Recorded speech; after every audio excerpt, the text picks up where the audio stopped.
One of the paradoxes about the sociopathic continuum, where on the one hand you have empathy, responsiveness, responsibility, the ability and the willingness to respond, where you have compassion, caring, social flow and balance.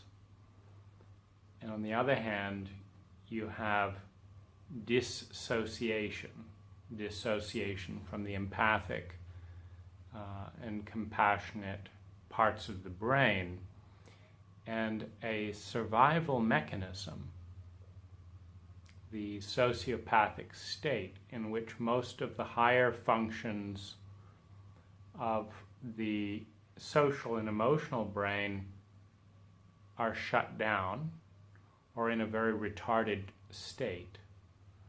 And what's left is a combination of instinctual,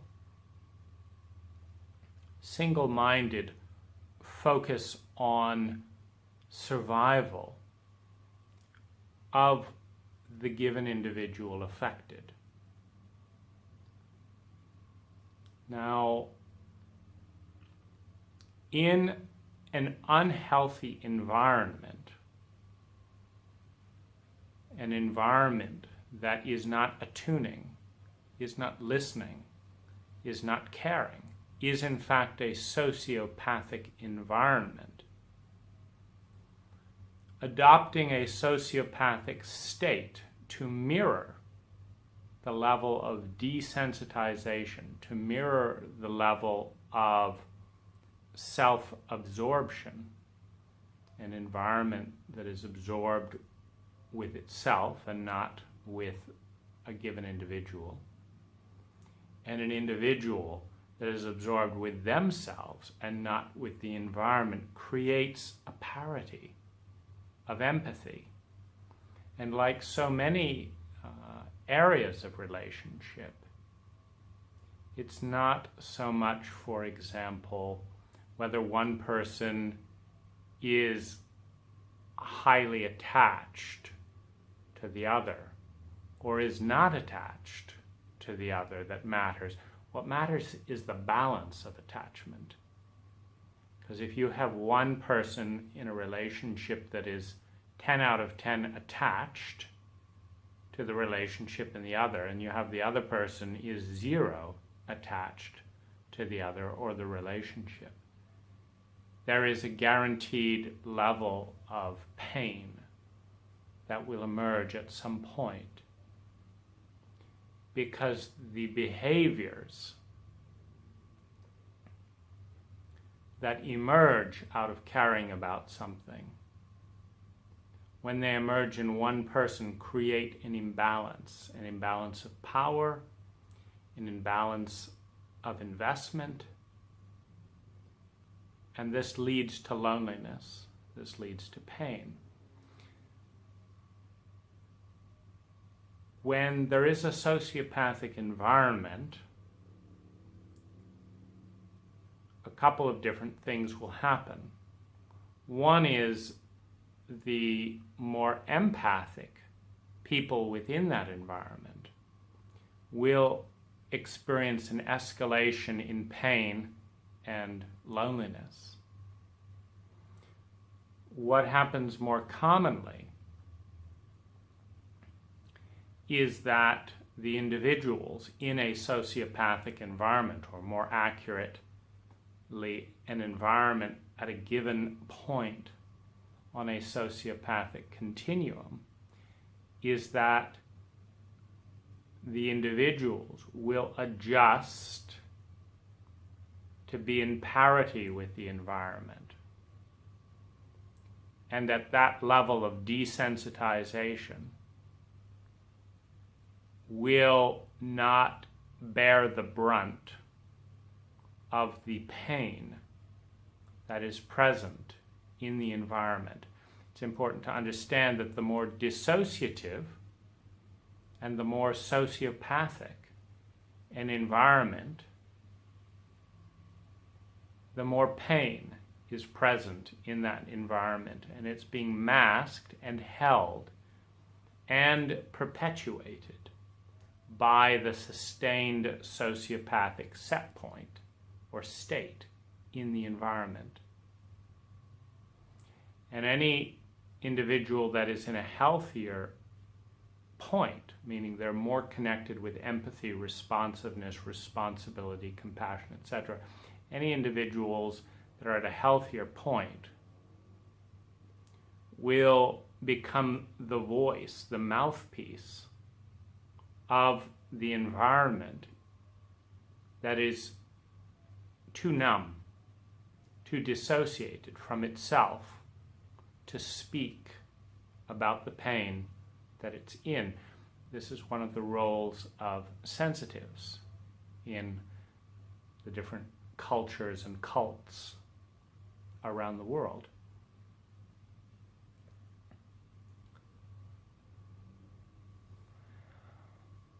Now, in a sociopathic environment, the individual in a sociopathic state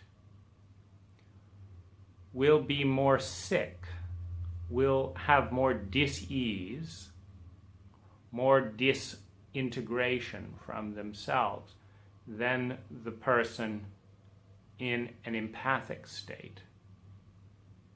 However, the person in a sociopathic state will function more copacetically than the person in an empathic state. And the reason for this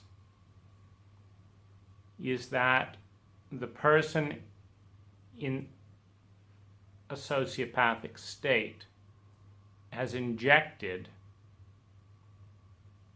a painkiller, a global painkiller.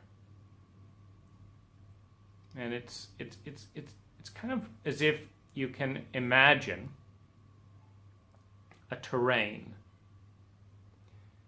and that it's a terrain that is predisposed to twisting ankles. As a result, a good percentage of the population within this terrain, quicksand, sharp objects, twisty traps, potholes that are 3 feet deep, concrete, hard, it's an environment that is predisposed to trauma and particularly ankle twisting. So you'll have a lot of sprained and a few broken ankles in this environment.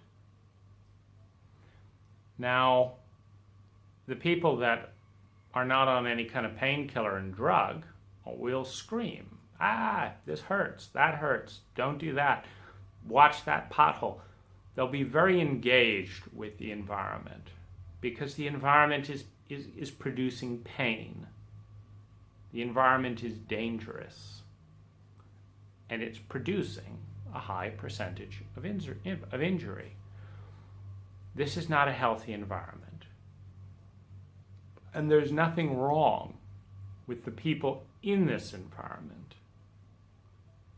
It's just an environment that is conducive and perhaps was even designed to twist ankles. Now, the people who have their ankles twisted to such a degree, etc., may start going into shock, going into trauma. They can't function. But there's another part of this environment. There is an overlord mentality. There's an overlord mentality, we can call it, in our culture, the spiritual critic, the social critic, the personal critic, the critical parent. And when someone sprains their ankle in this particular environment, they do not receive sympathy, empathy, support, and a bed to rest on. They get a whiplash of get up, come on, we don't have time for this.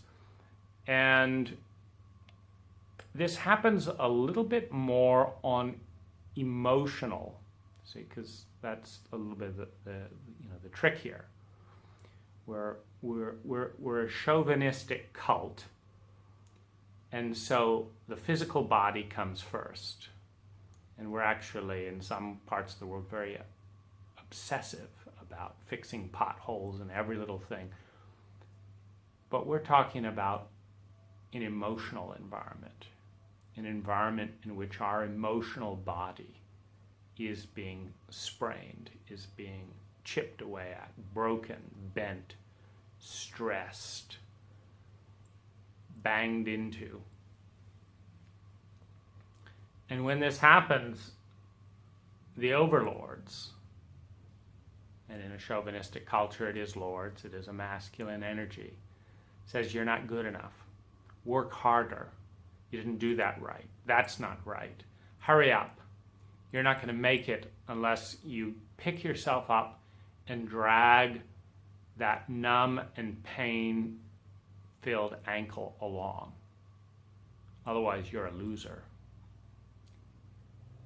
And so we have limping, groping, grasping, crawling emotional bodies getting through the day of this horrendous ankle spraining terrain, emotional ankle spraining.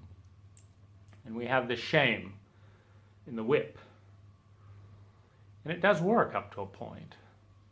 In Nazi Germany, in Russia, in the Soviet Union, where more than 40 million of its citizens were harassed, tortured, informed on, beaten, put into slavery, with the threat of the whip. It's a strong motivator, fear, shame, and terror. Now, the painkiller, shame, judgment, dissociation, guilt, terror, blame, self-pity. The painkillers that are injected into the emotional body provide a certain sense of global relief from helplessness, from rage, from despair, from anger, bitterness, hate. And they provide a coping, a coping state that allows someone to shut down or just focus, on winning in this scarcity mentality on an emotional level, even when you've got Lamborghinis, even when you've got millions, the scarcity mentality of who's going to feel honored today? Who's going to feel appreciated today? Who's going to feel seen today? Who's going to feel safe in their vulnerability today? Who's going to feel loved today? Who's going to have their grief mourned with them today? The scarcity mentality in which most of us have parts of ourselves that have never been grieved, never been honored, never been invited to the table of power within the social architecture. The architecture that says this is cool, this is acceptable, this is not. And the people that are invited to the table are often very good liars because they've got hurt too. They've got pain too. They've just done a better job of partitioning it off, of dissociating. And they've left those in less of a dissociative state, in less of a sociopathic state, to crawl slowly to home that night, unable to pretend that nothing's wrong. Now, the paradox of this picture is that, on the one hand, in an unhealthy environment, the more sociopathic one is, the more one is able to function, the more one is able to manipulate, the more one is able to game the system on a material level and come out ahead.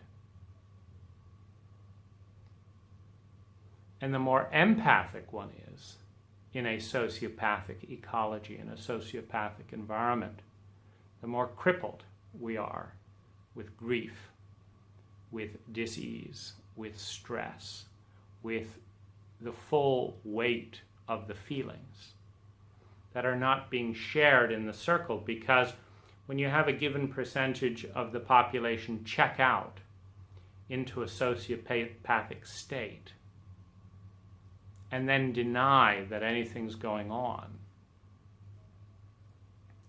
that population continues to participate in the manufacture of pain, loneliness, trauma, terror,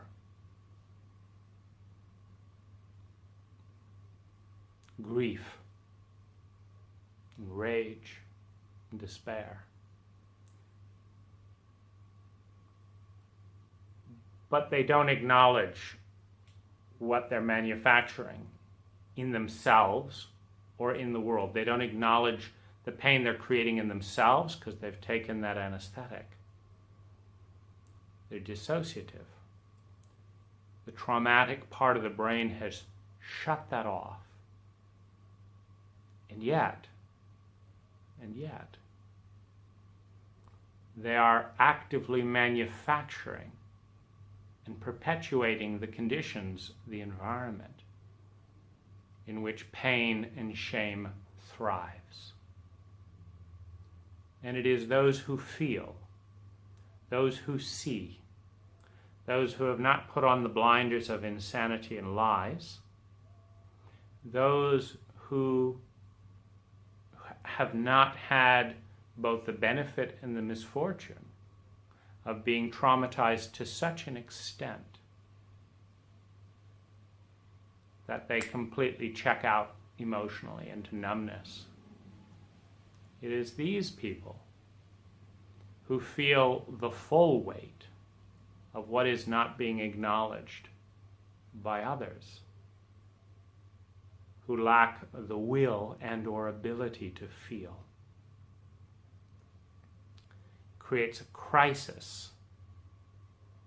It creates a certain level of insanity, because someone in a sociopathic state, by definition, is more sick.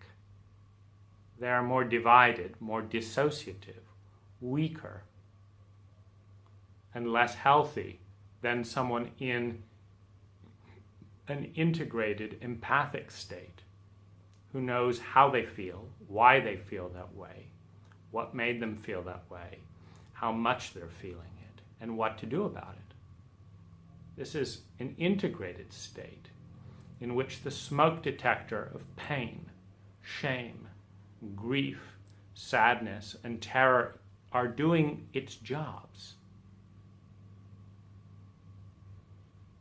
alerting the individual and, if listened to, the community, that there's a lack of safety here, that there's a lack of intelligence here, that there is a lack of honoring and dignity here,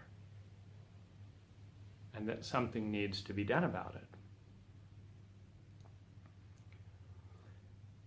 Now, in an emotionally and psychologically illiterate culture, and I don't know about you, but I didn't get a single day, a single hour of emotional and or psychological education in school. What is school? It prepares you for life. What is life? In a sociopathic and chauvinistic paradigm, life is work. So as long as you can work, emotions, who cares about them? Thoughts, who cares about them? Psychology, who cares about other people? Just learn this stuff, pass your tests, I'll get my paycheck, and you can go and work and hopefully make a lot of money, and that's the end of it. In an illiterate culture, when we look at one person crawling home in the swamp with pain and grief, that's feeling every knock of the environment, and you look at someone else who's got 3 sprained ankles, who's got, a hip replacement, who's bleeding, but they're cool. Everything's fine. I've got it handled. And they're not touched into any of that. Who would you rather be? In a culture that worships cool.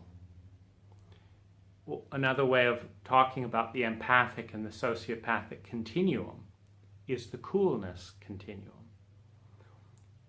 In the deep, nourishing womb of intimacy, of love, of community, you have the heat of empathy, the heat of instantaneous responsiveness. We're up here on the sociopathic extreme. There's no feeling. There's nothing wrong here. There's nothing great here. I'm cool. I've got it handled. I am in sociopathic state, reading the algorithm, following the code, doing what I'm told, and it's all fine. In an illiterate culture, the person that's dragging themselves home in the wound of the day wants to be like that person. It's like, inject me with whatever has frozen all those feelings. Because then I will cease to be shamed and blamed, which is what our cult does. Cults of every nature, power structures of every nature, have a deep instinct to perpetuate themselves at the expense of the people that participate in them. You look at how many presidents will give up a presidency to protect and serve their people, and how many presidents will lie, cheat, and abuse power in one form or another to protect their presidency. It's not a high number. You look at how many militaries will disband when that is in the interest of the people, and how many militaries will massacre and shoot their own citizens to maintain power, to maintain order, to maintain a dogma, extremist dogma of any kind. It's a rare military leader that has the character to lay down the mantle in service of the people. And so when participants in a cult environment in a given state are crawling home every day bruised from work, are wondering how they're going to get through the next day, how they're going to deal with this, how they're going to deal with that, how they're going to pay their bills, how they're going to get well. The sociopathic element within the power structure says they're losers. Get them. It's their fault. There are no big potholes. There's nothing wrong with these roads. It's not the environment that is spraining people right and left. And this is where we have the gift of the comparison of countries. We can go to Denmark, where there's no fear. We can go to Denmark, where every child is paid to have an idyllic college education, paid a stipend, where every citizen is paid money to retrain to the job they're most passionate to do anytime they lose interest in their current job, to citizens who receive great free health care, to parents that are jointly encouraged to take healthy joint maternity leaves, to children who are safe and know that they're safe, to people who have dedicated bike lanes, beautiful parks, a high quality of aesthetic, a high quality of sustainability, a low level of pollution. And you add this all up and you think, the people of Denmark are not in an environment that sprains ankles right and left. They've got a nice paved road over there. And their people are not as deeply in a sociopathic state.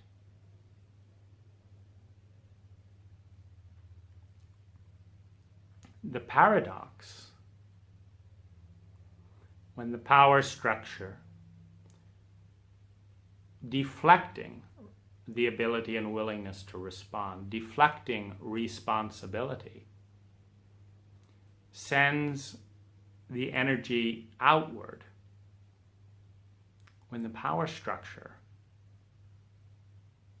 shames and blames its citizens rather than taking a stand to correct the problems, it doesn't feel good to be a symptom of a sick environment. And when one is empathic and feels, it is a neutral state. Empathy means you'll feel all the pain when there's a lot of disease going around, and you'll feel all the joy when there's a lot of health and love going around. Now, you in an empathic state do not get to choose unilaterally the state of your environment. You didn't elect these people. You didn't write these laws. You don't agree with how the tax money is being spent. You didn't agree with that military invasion. The curriculum at school doesn't make sense. It doesn't matter. It's the way it is. The power structure is designed to defend itself rather than to attune deeply and respond to its people. In part, it's an efficiency equation. The more a power structure evolves, the more the people within the power structure must work to serve their people. And if they're in pain because they're living in the same sick environment, it's far more tempting to anesthetize, particularly when they are attacked. So there's this perpetuation of a paradox in which you are in a healthier state if you're empathic, but you're better able to function in a sociopathic environment if you're sociopathic, in an environment in which the power structure has a choice to get off its ass and start transforming the environment that's hurting so many people, or start shaming the empaths, the sensitives, those that for whatever reason haven't dissociated into joining this group over here, which seals the fate. It seals the fate of the culture. It seals the fate of the group and the environment. And it ultimately ensures the demise of the power structure.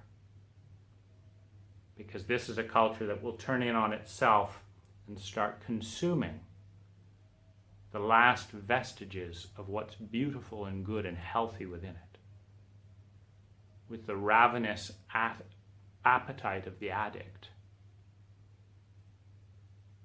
that destroys what's beautiful in itself to numb that quiet voice of conscience that's speaking up and saying, there's something very wrong in this place, please help me.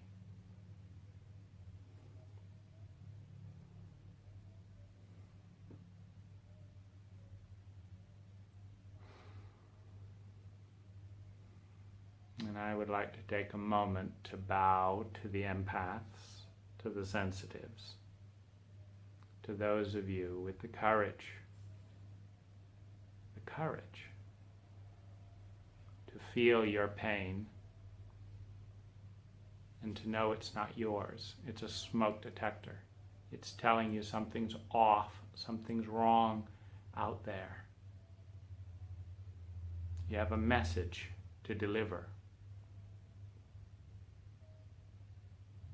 to an inhospitable recipient. And it is the most important message they will ever receive.